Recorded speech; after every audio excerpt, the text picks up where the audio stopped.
Hi everybody, Richard Brewing. Just wanted to update you on the barrel situation, the oak barrel situation. We've now got two different styles of barrel in. We've got this one here on my right, which has a screw-in top and also has a slightly different tap on the front of it. Then we've still got the one that we've been doing for some time, and this one's obviously made of same oak but from a different area, and this one has a bung in the top and a slightly different tap. They both do the same job. They both need soaking before we can actually use them, so there's sometimes up to a 2 to 3 week delay while you're soaking and let the wood expand, etc. on the barrels. Full instructions come with each, so just follow those instructions.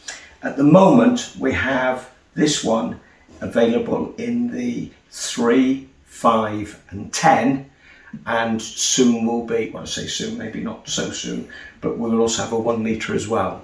At the moment on this one is the 1 litre and is also the 30 litre. So we've got two sizes in this one. The 30 litre will always be this style. The 1 litre, as I say, when we run out of the 1 litre in this, we'll actually move over to this style. They all come with a nice little stand, which makes them sit very nicely. They're designed for taking spirit. They'll also take wine, and you can also store beer in them to give it an oaky taste. So have a look on the website just for a bit more information on the different sizes and the methods of preparation.